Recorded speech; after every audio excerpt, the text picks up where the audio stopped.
bringing attention to the destruction of the 3 World Trade Center towers in New York City on September 11th, 2001, and a whole lot more. This is 9/11 Free Fall. Good evening, everyone. This is Andy Steele. Thanks again for listening. Tonight the guest is David Hooper. He's the guy behind the new movie that's going to be coming out called The Anatomy of a Great Deception. And this is about his own personal awakening story, awakening to the real nature of the 9/11 crime, the fact that the buildings in New York were brought down in controlled demolitions, towers 1, 2, and 7, and of course a lot more. So the movie is something that everyone needs to see once it's out there, and we're going to be talking about it. He'll be going into greater detail of what he covers, and I think it's a good movie just from what I've seen of it so far, because it really talks to the people who are not very familiar with the evidence yet, people who aren't very familiar with the issue, maybe just opening their eyes for the first time. He approaches the whole topic in a way that is just kind of like you see it through his eyes, as we all experienced it when we first knew that there was a problem with the official 9/11 story, and all of the inner turmoil and outer turmoil in his personal life that he goes through is documented in that. So I'm going to be playing that interview for you. It's a very long one. I'll be playing that for you in just a few seconds. Before I do play that for you, we're going to do what we do every week. We're going to take 10 seconds of silence to remember the victims of 9/11 and their families and all the people who died in the wars that followed 9/11. We'll do that starting now.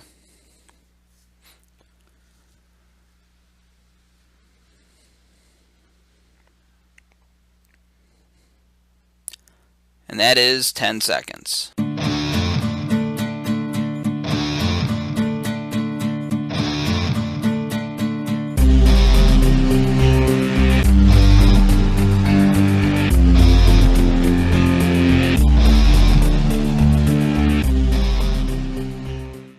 Dave Hooper is a filmmaker. His movie, The Anatomy of a Great Deception, which is still being produced, chronicles his own awakening process to the true nature of the 9/11 crime. He'll be telling us more about that movie. Dave, welcome to 9/11 Freefall.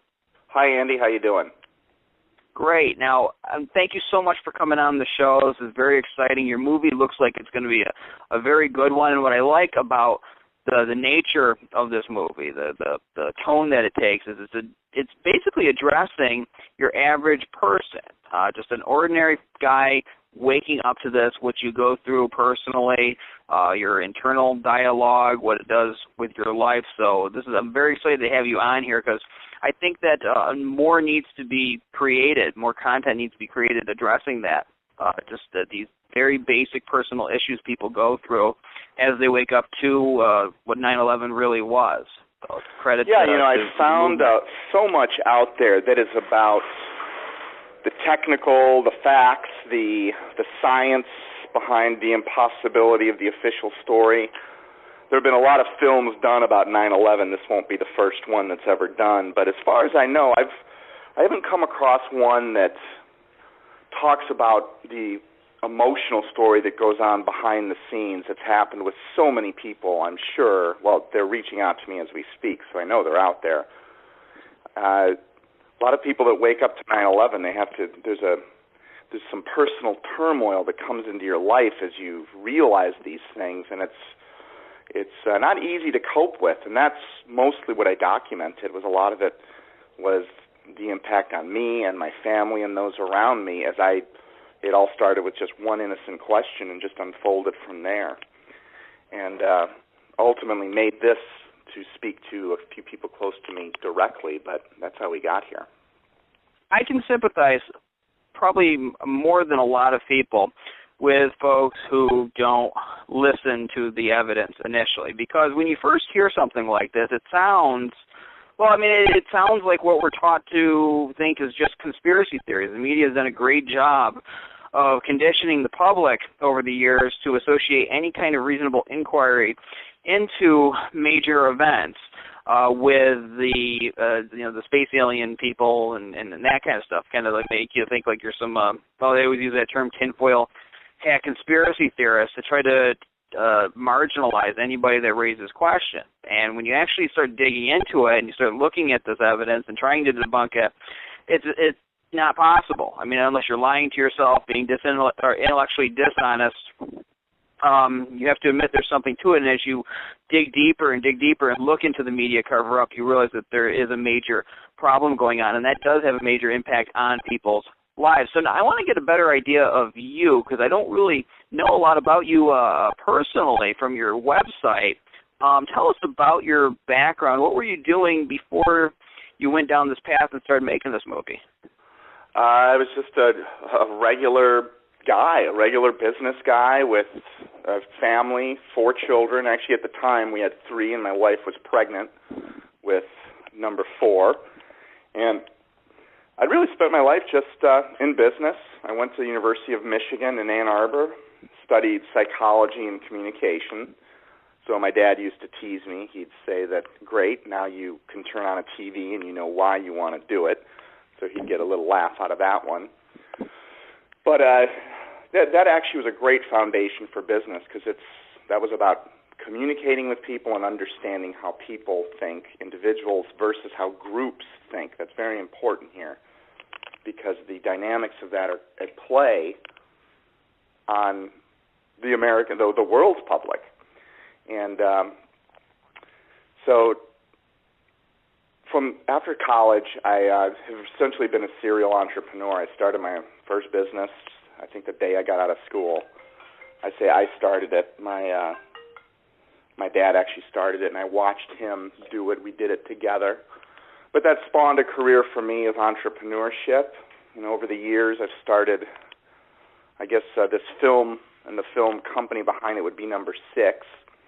But I started 5 other businesses in my life.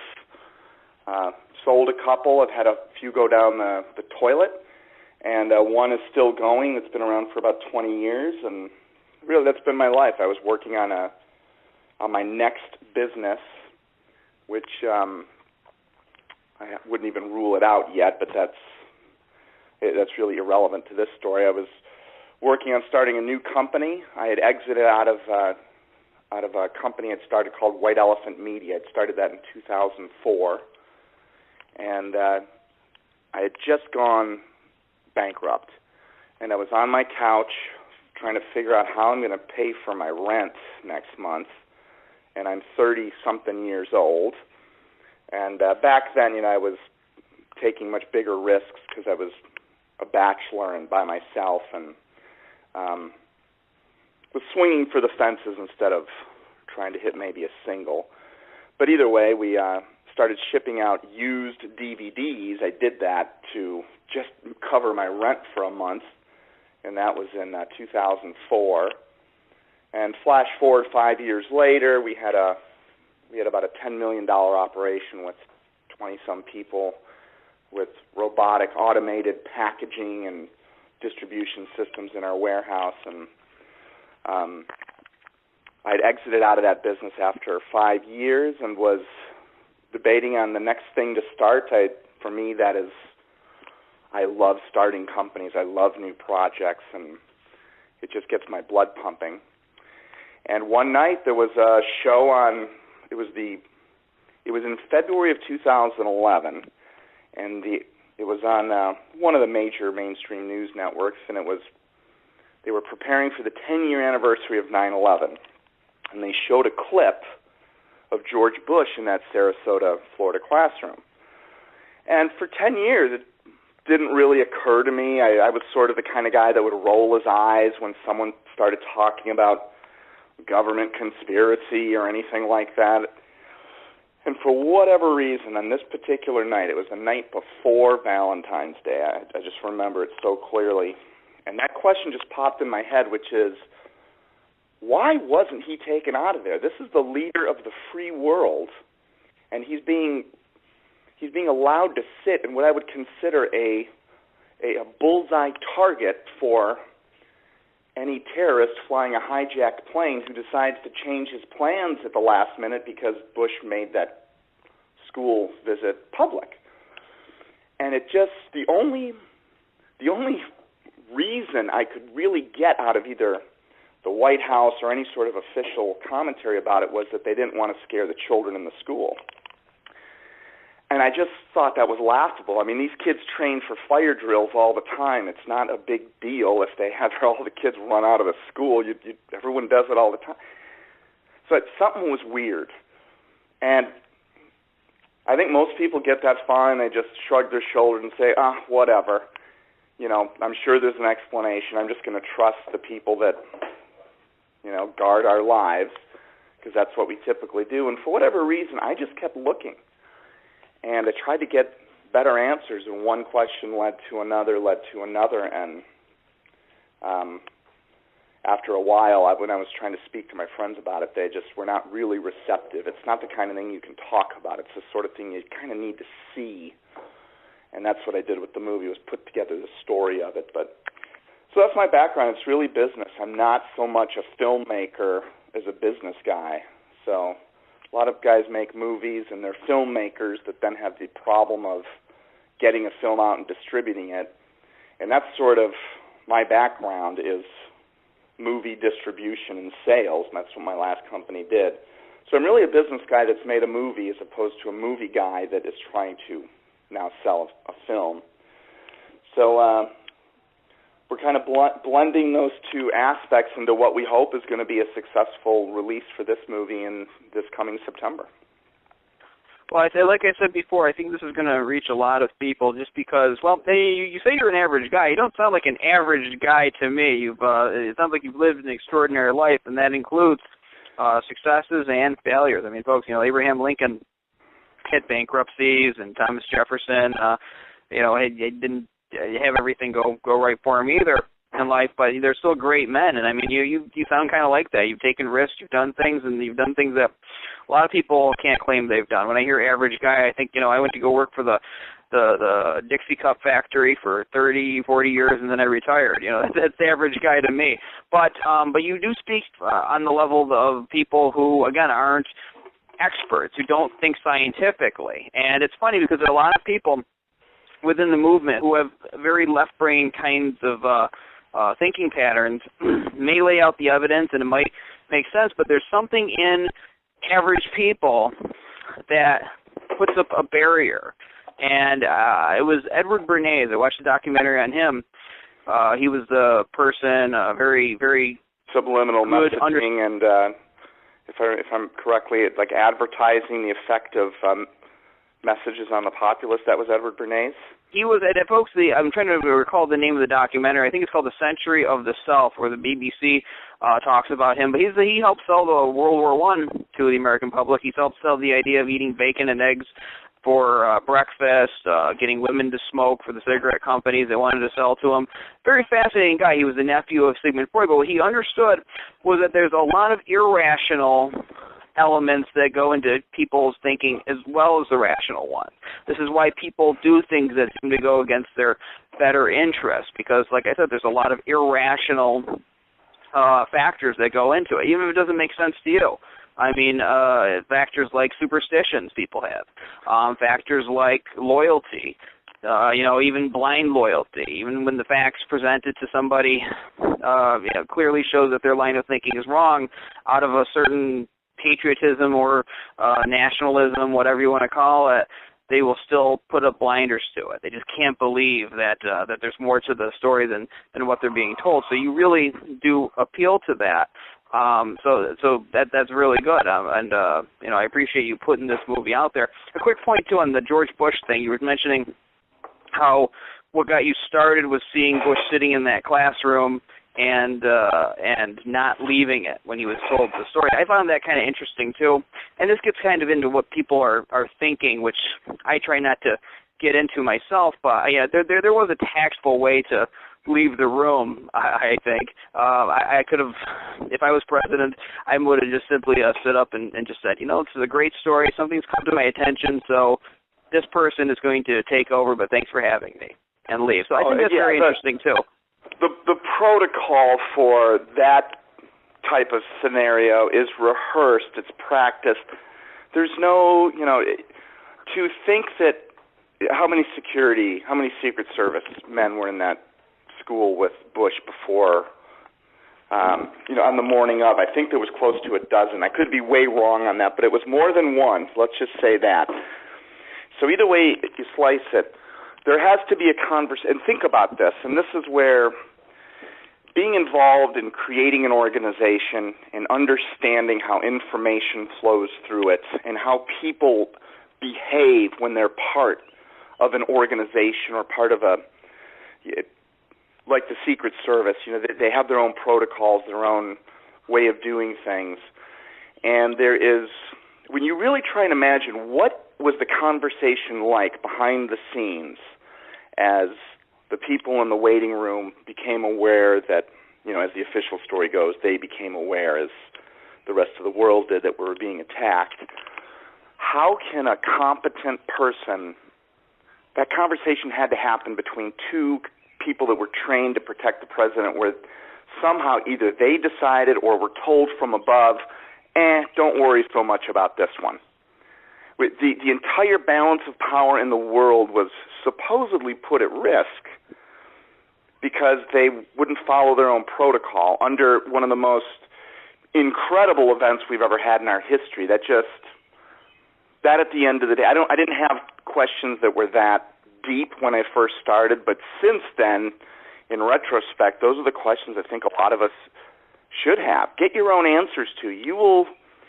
The truth, I think, will sink in with people the same way you fall in love with someone. You can't prove it on paper. It's just something you know.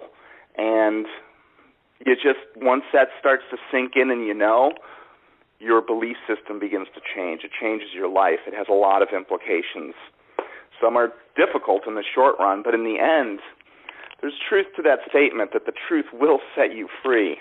It's very enlightening to have a better understanding of how the world really works and what some of the mechanisms are that are at work that keep our world the way it is, because a lot of it is staged and manufactured. I'm sad to say it's just the way it is. It's true.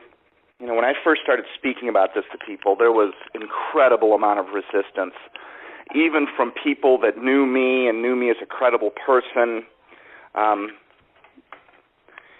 And this includes my mom and my sister. I mean, they were teasing me, just calling me, hey, crazy man. And, I laughed a little bit along with them, but it was very frustrating because I knew something that they weren't able to see, and I wasn't able to convey this to them with words. And I couldn't assemble the right amount of clips from that I'd found on the internet. I could never get anyone to sit down and look at this and all of a sudden see enough of it to get it. And that's ultimately when I just put my own story on film, went back and showed it to my wife because we were having some, our marriage was in trouble, frankly. It was not an easy time. And the first thing I thought I needed to do to salvage my own sanity was to make her understand exactly what it was that I was seeing. And it worked because she finally sat down and just her jaw was on the ground. She's like, oh my gosh, I totally get what you're saying. And my mom, same thing happened with her.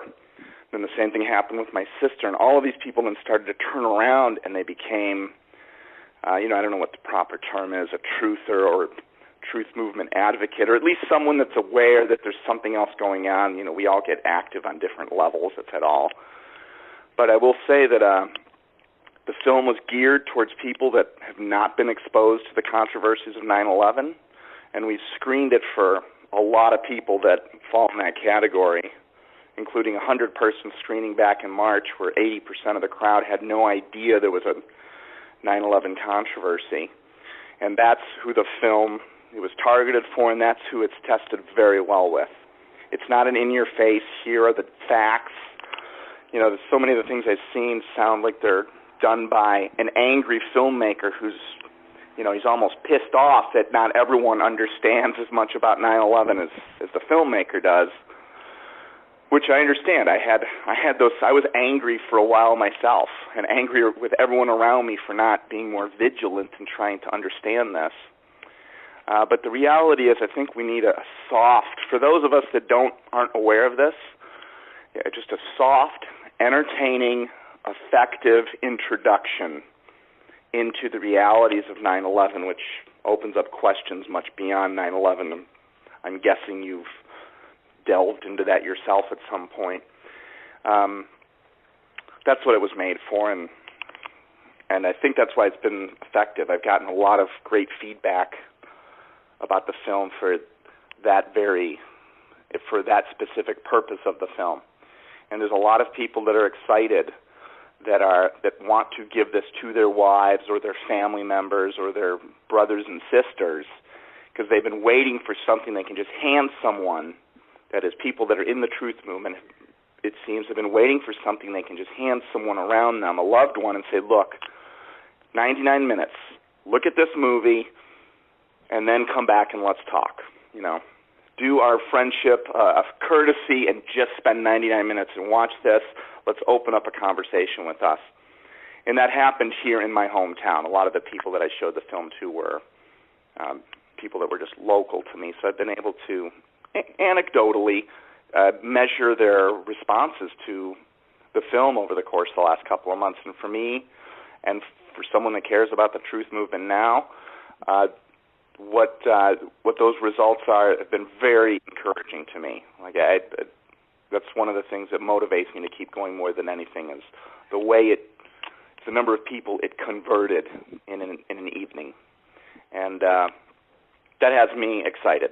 I totally agree with you that the soft approach is the way to go, and I thought it was really funny when you said a lot of these films are made by someone who sounds like they're angry that everybody doesn't know as much about 9/11 as they do. And I think a lot of that stems from people who started waking up. There seemed to be this golden age from like 2005 to about 2007 when a lot of the people who are very vocal in the truth movement woke up, myself included. I woke up around that time too.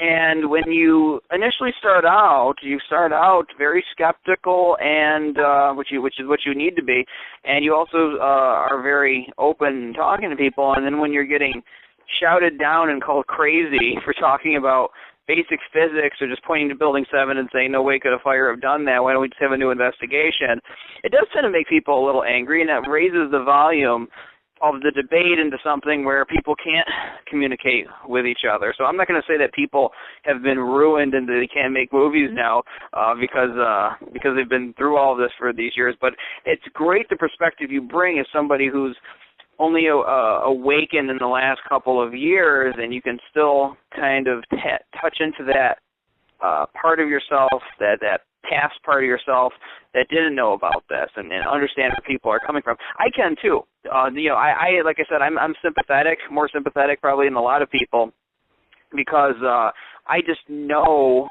how the average person thinks. The average person hears something, at least a couple of years ago, they would hear something about this and it sounded crazy. It doesn't sound so crazy anymore because of everything that has happened over the past decade. And, the finding out about the NSA surveillance, the loss of civil liberties, the endless wars, just the constant stream of stories about what our government is doing is starting to, make people more open to the idea that there is more to 9/11 than what they saw, plus the work of the 9/11 Truth Movement, putting out information that's there ready to be picked up. I mean, somebody who doesn't listen to this show right now, who might think that I was crazy if they heard me, they may pick up on the show 3 years from now and be listening to this very broadcast. And it's been put out there for them to pick up. Same goes with anybody who's made 9/11 Truth movies. So that's the good thing, is you just put it out there, plant those seeds, and have it ready to be, picked up by folks when they are ready to look at the information. The event in the minds of the people, or I should say so many people, it is such an important and powerful event, especially when you look at it a second time. Think of all the people, and you're one of them, and now I'm one of them too, that have actually done something with their life where their objective is to help raise awareness of this. And no, sometimes we have to understand what success is in a truth movement. I know there are a lot of people inside the truth movement that are frustrated that there hasn't been a public trial for the ones that were really involved in 9/11, and it feels like a failure. And it seems that it's this slow-moving process, but you have to understand, like, you go back and look at the polls that started coming out probably around the time you woke up, somewhere in that I will call it that sweet spot. I don't know if it was a sweet spot for the guys that first started coming out and talking, like the Loose Change guys and the Dr. David Ray Griffins. They took a brunt of a beating from the mainstream media back then while they were doing everything they could to keep the story quiet. But what they started, the seeds that they planted, where are we today? Roughly half of the country doesn't believe the official story anymore. Some polls have it as high as 70 or 80%, and depending on the specific question you ask, we're dealing with massive amounts of the population now. And I don't think the Bill Rileys of the world are going to be able to continue doing this outright dismissal, because their audience is changing right before their very eyes, and they're going to have to change their approach to this, not one of dismissing, but I suspect they're going to start to discuss it more and try and sweep it under the rug a little bit, as the mainstream media seems to help the powers that be do for those kinds of things all the time. So I don't know where I was going with that, but there's I sense a shift, like what you were talking about, that it's a lot easier to discuss 9/11 today. You know, I've been in business for a long time, and I know what's involved when you don't have credit and when you're trying to set up an account or you want to throw an event somewhere. There are, typical barriers to business of any sort. And I was fully expecting to be dealing with those. And what I've actually found out was it was actually the opposite of what I was expecting. I had a lot of people that have been inside the truth movement for a long time telling me things like, oh, you'll never get this film on the radio. You'll never get anything involved with mainstream media. You'll never be able to have this film at a conventional movie theater. And what I'm finding is that as we reach out to these organizations, we are, almost at every single one of them, we have been met by, maybe this is God's grand design, who knows, but we are met by people that share our beliefs, and they've actually bent over backwards to help this film along the way, doing things that I would not normally expect in a typical business setting. So there's more than just money involved in these transactions when we're negotiating airtime, for instance. I feel like I'm talking to someone who's on my side of the table for once. And that is not, I was not expecting that. And I don't think that existed inside the 9/11 truth movement maybe 10 years ago. But the sheer number of people now in this country that at least, even if they're closet fans of it, I can feel this, they're cheering on and rooting for anybody that's out there trying to get the truth out. Because at the end of the day, Andy, if everyone does something like what you're doing or what I'm doing or what Richard Gage has done, if everyone does even something a little bit like that, we will have full knowledge. There will be a lot more transparency, and we'll be able to repair our society, which is, I think, in big trouble. Yeah, I think this is a vital issue for our country, and we need more people doing this for this debate to get to the next level, which is some sort of a trial or some sort of something. I don't know if that will ever happen, but let's at least get the court of public opinion to be aware of what the outcome of this trial would be. And there's enough evidence out there for any person, and this is why I said a regular guy, any regular person that has at least an 8th grade education, let's say, and an ounce of logic in them. Just look at the evidence and follow your heart, and I think that the truth will become revealed to you. It will dawn on you, and that will lead you possibly in some new directions. And for me, it ultimately was tied to what I've labeled a spiritual awakening at the end of the day, but what each individual does with it is really, that's up to them. But as a nation, I think that let's get this to the point where we can talk about it at parties and in line at the cash register at the store, and grease the skids for the mainstream media to have to discuss this. That is my hope. Well, you talk about what spells success for the truth movement. I think there's many successes. I mean, one thing is that we've put this out there, in people's minds like you're describing here. So the media and the government and, what we call, quote-unquote, the establishment, for lack of a better term, has to take this into account whenever they deal with new issues. You were talking about how people like the O'Reillys and the Hannitys have to change the way they do business on their shows because their audience has changed. About a few months ago, I was driving my mom to the airport, and I was coming back, and the only talk radio station that I could get in had on the Hannity show. And I felt like listening to talk radio, so I was listening, and he wasn't hosting that day. It was some woman who was filling in for him. But she had made some mention about government tyranny.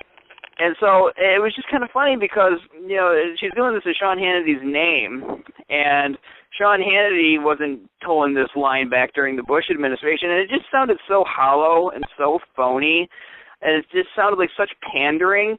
But I kind of realized we are winning because they have to toe this line. Even though this woman sounds like she's just kind of throwing it out there and just kind of filling in the blanks on the script, almost like some kind of Mad Lib type of deal, or just almost kind of like I'm not going to say she was reading off a teleprompter, but essentially was inserting that because that's what the audience wants to hear.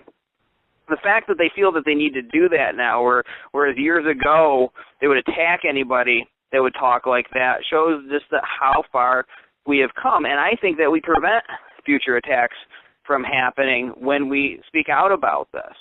And we've gotten to that point where people will come out of the closet.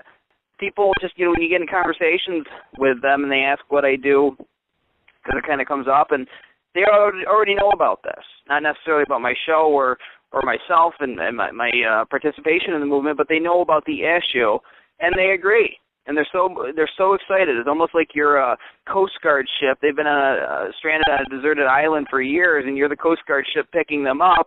They're running off the beach and swimming up to your boat. And they're just excited. And they keep on repeating the same facts that you already know about. And, I go over them week after week, but they're telling me like they're educating me about it. And I let them do it because, again, they're excited. So, no, there are many different successes that can be attributed to the 9/11 Truth Movement. Just because we haven't had a trial yet and we haven't had anyone put in jail for it doesn't mean that we're not having an impact or that we won't get there eventually. Yeah, now, it's funny. Oh, go ahead. Go ahead. No, go ahead. You had a point? No, I was going to say I had an interesting little event like that happen to me. This was a few weeks back.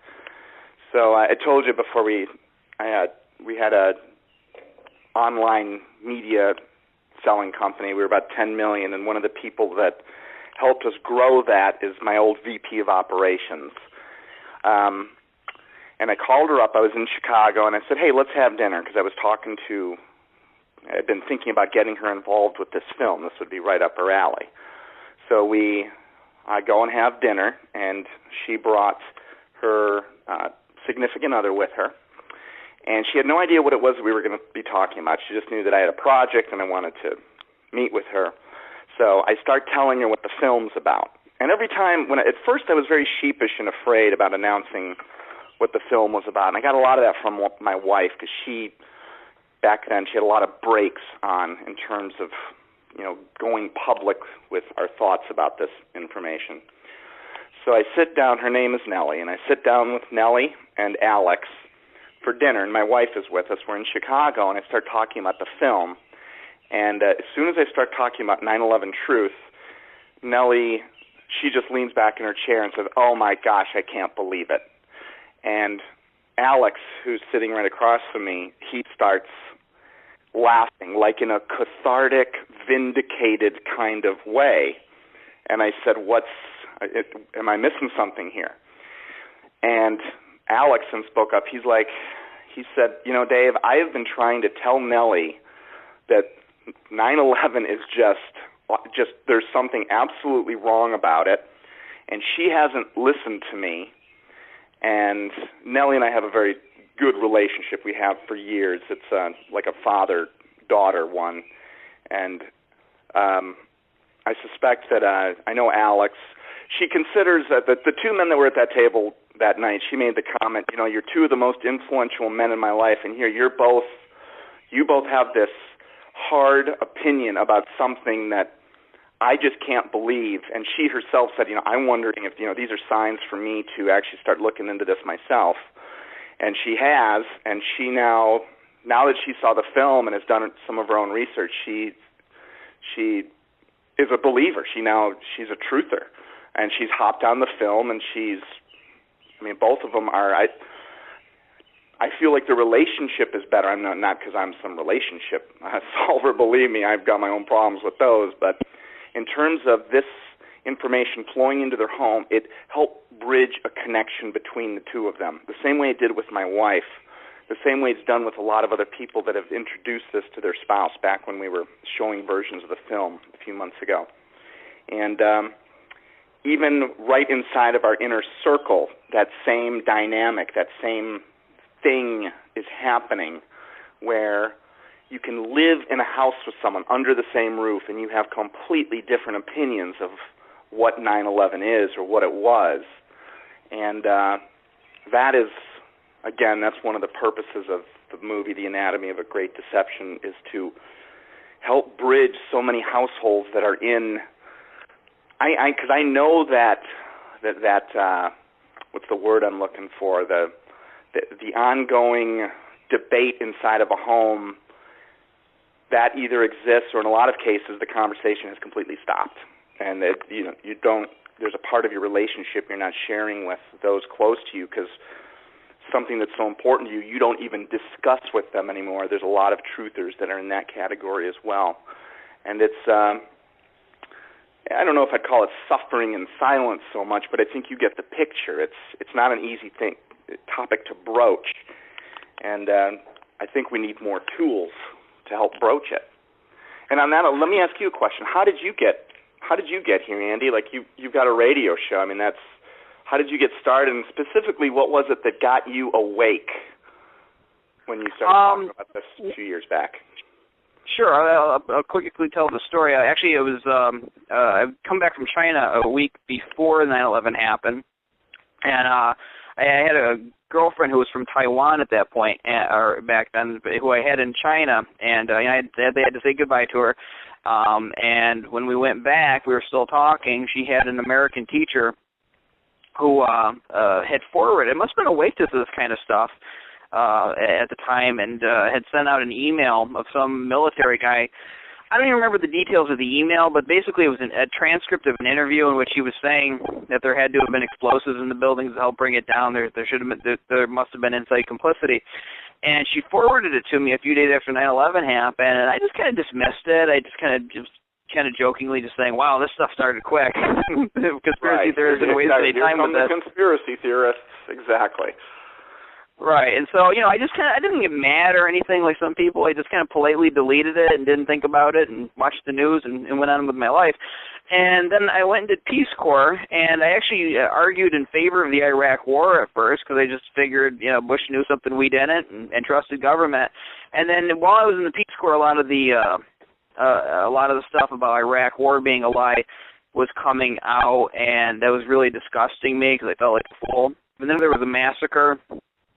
Talked about that, and I watched the president of that country that I was in basically tell the public that not as many people died as actually did, and they were all terrorists. And it was funny because the reaction of the public, of the people in that country, they knew better. A lot of them did.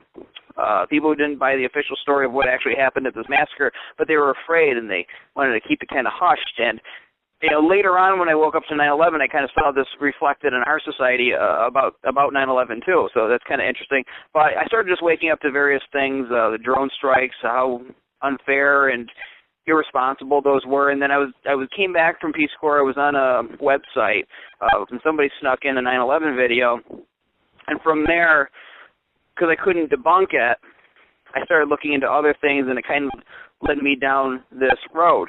So that's kind of a shortened version of my own awakening, since you asked. But also, too, I wanted to just comment, because I'm on Pins and Needles listening to you talk about the barriers that were erected between people as a result of 9/11, because I've talked about that, too. I've actually written on that, about that being a secondary tragedy of the 9/11 event. And I remember growing up in history classes how they would talk about during the Civil War, brother versus brother, son versus father, and you kind of, it sounds like just some dramatic line in Hollywood, a movie they're throwing embellishment. Exactly, but because you don't understand that until you actually live that, and that's part of the axe that I have to grind with the establishment and the people who perpetrated 9/11 too, whoever they may be, whoever those individuals are, is that they've created these divisions, that they've caused this kind of strife in people's relationships. Whereas if 9/11 hadn't happened, we wouldn't have this. Not saying that everything would be hunky-dory between everyone, but you wouldn't have this particular wall being put up between people who would otherwise have maybe gotten along.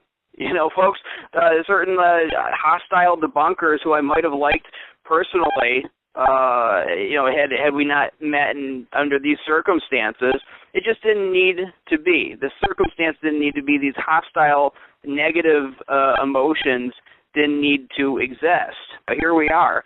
And it's funny, in the movie, or the parts of the movie that I've seen, you use this analogy of about catching a spouse in a lie. So can you elaborate on that? Yeah, that it was the closest. The film is filled with metaphors, and I've used them throughout my life. I like to boil things down to a very simple subset of what we're dealing with, so we're not overwhelmed by the grandiosity of a particular topic. And something that many of us have dealt with, and I was a little nervous about putting this in there because I didn't want to bring up bad memories for anyone, but I'm guessing most of us have been betrayed by a loved one, by a girlfriend or a boyfriend or a wife or a spouse. You get the picture. And it's, I equate it, I reached a point where the shock of having to re-understand my life in a way knowing that this institution, let's just call it our government, and that's too broad really of a term to be using here because our government is not evil. There are some people that work inside of our government that have a lot of power. They are evil. But the vast majority of the government, the teachers and the police officers and those that work for the social welfare organizations, most of those people are very good people. So understand what I'm talking about when I use the term government. It's awfully broad term. So for me, it felt like I'd been betrayed, and I felt like I was reading the diary of my wife. You know, this has never happened to me with my wife. It happened to me with a few girlfriends growing up. So I mean, maybe that's what most of us can identify with, where we find out that, you know, someone we trusted has been deceiving us. And if you've ever you stumble across an email or a diary or something you're really not supposed to be looking at, you have this feeling of, you know, I don't want to know what's in here, but I need to know at this point because my belief system is at stake here.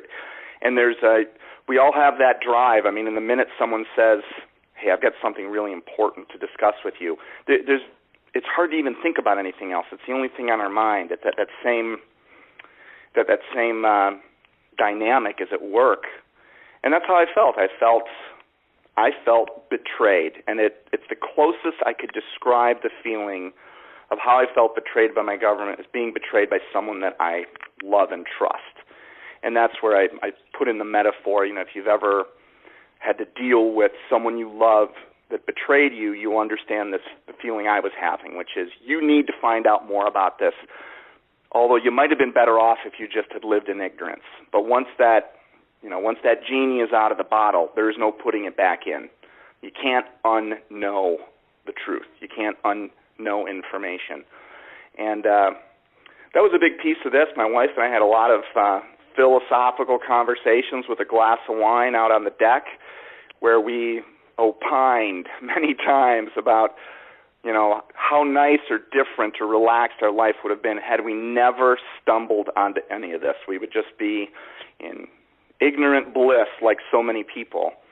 And there was a time, frankly, where we debated the merits of had that been our path instead of the one we're on. Ultimately, there's a reason we're all here and doing the things we're doing. And, so we decided a long time ago we were going to move forward with this. But that's the analogy, is it felt like a total betrayal. I mean, did you feel like that at all when you came across some of this?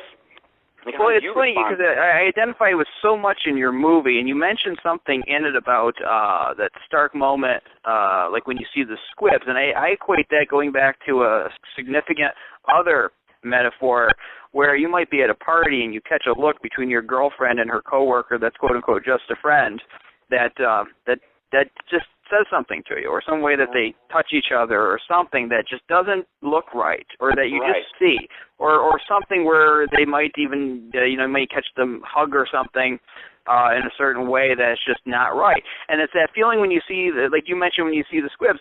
Squibs was a big part of opening my eyes, too, because that's something you can't unsee. I mean, you look at it, it's not air rushing out, there's building materials, and then they're so far below the collapse line and so perfectly timed that, again, it's one of those things that once you see it, you don't unsee it. And you can either lie to yourself or pursue the truth no matter how ugly it may be. And I guess that's where people differ, is the people who want to go on living in the fairy tale and believing the official story, and those who will face it. My mother at first, she was worried about my mental health when I first brought this up to her, and she's like, "Oh, son, I'm essentially, I think you're losing it." And flash forward to after she'd seen the movie, she was now inviting her friends to come over, and she's a sweet 83-year-old woman from Colombia, South America. She has a big, thick accent here, and loving, wonderful, very faithful woman. She started inviting some of her friends to come over and have me screen this for them. And one of them was the husband of one of her dear friends who is a retired engineer. And his name's Tony. And before the film began, I just had asked them, so, what do you guys remember about 9/11? What are the things that stand out? And Tony, the engineer, said, well, I remember the planes destabilizing the building, and then essentially the domino effect beginning and the building collapsing in on itself. And before the film started, we started talking about, again, a metaphor, and I said, Tony, let's say you built a Lego tower that had the same dimensions of the World Trade Center, and we, in a hypothetical Lego world, we pull the top 15 floors off the Lego tower, and heck, let's hold it 4 feet over the rest of the Lego tower. And if you drop the top of this Lego tower onto the remaining bottom portion of the Lego tower, do you expect the top of the tower to pile drive its way through the Lego tower, which is only assembled with no welding, these are just little pieces stuck on. Even at that level, you understand, wait a minute, what I saw is impossible. That cannot happen. You can't drop a bowling ball next to the top of this, this theoretical Lego tower and have them hit the ground at the same time. It cannot happen. And so before the film began, all of a sudden, my engineering friend Tony, he got real quiet, and he just started watching the film. And what most people, the reaction is they're just quiet right after. There's not, frankly, a lot of discussion. I think it's just sinking in. And then afterward, do they circle back around and say, hey, I did my own research into this. Even the lawyers that are helping us with this film, at first they thought, okay, so we're going to be helping you launch a conspiracy movie, and they watched it as part of, they admittedly said, look, we're not really believers in anything 9/11, but we can help you with this film. And I got a call from him on just last Thursday, and he's like, holy cow, we saw the movie, we brought some other partners in, because we were talking about it, they wanted to see it, we've already done our own research, and our legal team is right now grappling with, they just discovered essentially 9/11 was a staged event, and now they're they're also helping with this film. So that is happening more and more, and that's very encouraging to me. So yes, someone that could even spend their life right in engineering and can see something. It's kind of scary, what we trust so willingly what we see with our eyes and what we are told by our authority figures. And that's how we're raised to do both of those things. And I never realized how easy it is to deceive. I think actually it's easier to deceive 1 million people than it is to deceive one. But it's there. It's plain as day. That's exactly what happened, and that has very serious implications for our world and our country once you understand what 9/11 was. Because if you think it's an event in the past that has no bearing on our future, you have been deceived as well. Because this is not over. The fallout from 9/11, the next portion of it, I'll say, has not happened yet, and we still have a chance to curtail whatever it is that might be coming our way, but we'll only do it if we know what the bad guys know, if we know what they're up to and we get their method of operation. And it happens one at a time. There'll be someone listening to your radio show somewhere, and something clicks in them. Something clicks, and then they begin their own research, and it branches out from there. I think that's been happening all over this country for the last 13 years now, and that's why more than half of this country doesn't believe the official version, and a very large percent of them flat out believe it was just a completely staged event by people inside of our government. That's a smaller subset than the people that just question the official version. But those numbers grow every year. You do not look at the evidence and then all of a sudden become an official versioneer. The movement is only in one direction. You look at the evidence and you become a truther. And that's why the gatekeepers of this world will do just about anything to try and get you to really look at that for yourself and think about it on your own terms. They're going to try and tell us what to think or to just not think about it at all. And people, I don't think they're buying it anymore, and I think they're ready to open up this conversation. I compare it to trying to visualize a color that you've never seen before. It's not a combination of two colors that you already know. Just think of an entirely new color. It's impossible because the brain can only make things out of what it already knows. It can't create something completely different like a new color. It has to have seen it before. And so I think a lot of people, even people in engineering, were not exposed to the idea that there could be more to the 9/11 crime. They were put in this position where they had to explain what they had just seen, and so they come up with all sorts of rationales, or even if they have to jump through hoops to make it happen, to do some mental gymnastics to make it happen. And so, again, people just didn't think that there could be more to the crime than what they know now, or than what they've been told, rather. So, moving on, in our last couple minutes here, I just want to know, obviously the movie's going to come out. It's going to be a big hit, I think, when people see it, and because it speaks to so many different kinds of people, laymen, and then it'll run through its course, and then you'll be doing something else. So first, answer for the audience, how will they be able to watch this movie once it's out? And then what are your plans for the future? Do you plan any other kind of projects for 9/11 Truth after you're done with this movie? All right, to answer your question, so anyone that wants to watch the film or get involved with the film, when September rolls around, and I think the official release date is going to be September 5th, we will, that could change by a couple days back or forth in the next week or so. But assuming that it releases September 5th on a Friday, you'll be able to go onto our website. You'll be able to rent it for just a video stream. You'll be able to digitally download it. You'll be able to order a single DVD and have it shipped to you. You'll be able to order the DVD at a big discount in a 10-pack so that you can give it to your friends.